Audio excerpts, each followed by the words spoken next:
Hey there, fellow artists. Welcome back to the channel. Today, I want to talk about working on paper.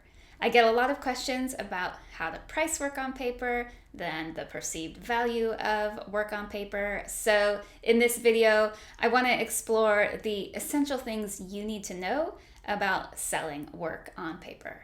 Let's dive in. But before we get started, if you're a fine artist looking to make consistent income from your art, make sure to hit the subscribe button.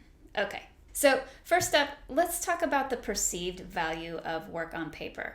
Historically, work on paper has been seen as being of lesser value than work on canvas or wood panel. And sometimes this makes complete sense. The cost of paper is much lower than the cost of a stretched canvas or wood panel, so the value of the raw materials is quite different. And a lot of artists do their studies or their sketches on paper before creating the final work on canvas. But some artists are putting just as much time and effort into their paper pieces as their canvas work. So how can you handle this perceived difference in value when it comes to pricing? Consider a few things.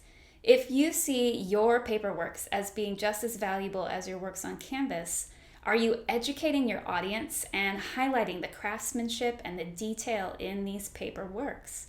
If you're framing your works on paper, does your audience understand the cost of this to you as the artist? Professional framing, as we know, can be really expensive, but can make your work look its absolute best.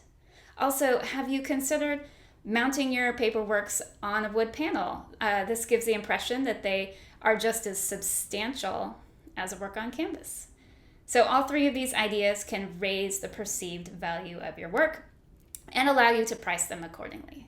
I myself price my work on paper lower than my canvas work simply because my paper pieces are more like sketches for me. They're beautiful, but much less time consuming than my paintings.